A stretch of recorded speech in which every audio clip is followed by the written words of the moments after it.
والاخطر من هذا والاهم هو ما سمعناه اليوم انه السعي الى شطب بعض الهيكل الدوليه.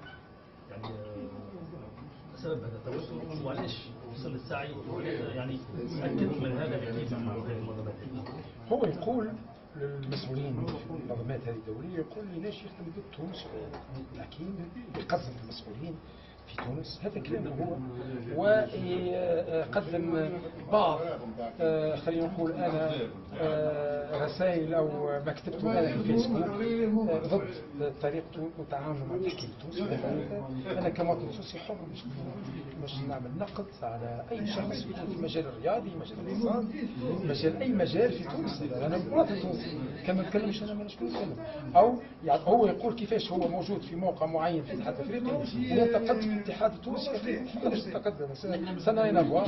هذا اول شيء. ثاني شيء هذا طبعا مش عاجبني انا تصرفه، وانا نكون موجود في الانستانس هذوما في البطولات يتصل هو ولا يقلب حد باش يتصل باش يطلبني حكم فلان يحط لي حكم وانا موجود في كمسؤوليه هي مش معناتها نتصرف فيها التصرف هذا طبعا كنت رافضه. هذا اللي خلاه هو وجودي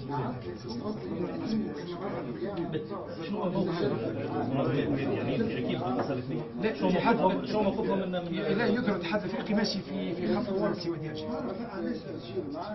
هو عنده صوت، هو رئيس الاتحاد معناتها محلي اهلي موجود من جمله 55 اتحاد في افريقيا، وسمته مسموع الذي يأثر على رئيس الاتحاد القادم الاتحاد الافريقي الجديد يأثر، لكن نشوف الا متى التاثير نتاعو هذا يكون ينجح فيه. لكن انا مستعد للاحتمالات الكل بصراحه، وابتعادي من الاتحاد الافريقي او وجودي فيه بالنسبه لي نفس الشيء ما عنديش مشكله. نجي نجوا للحدث المهم جدا انطلاق اختيار تونس معسكر كما اولا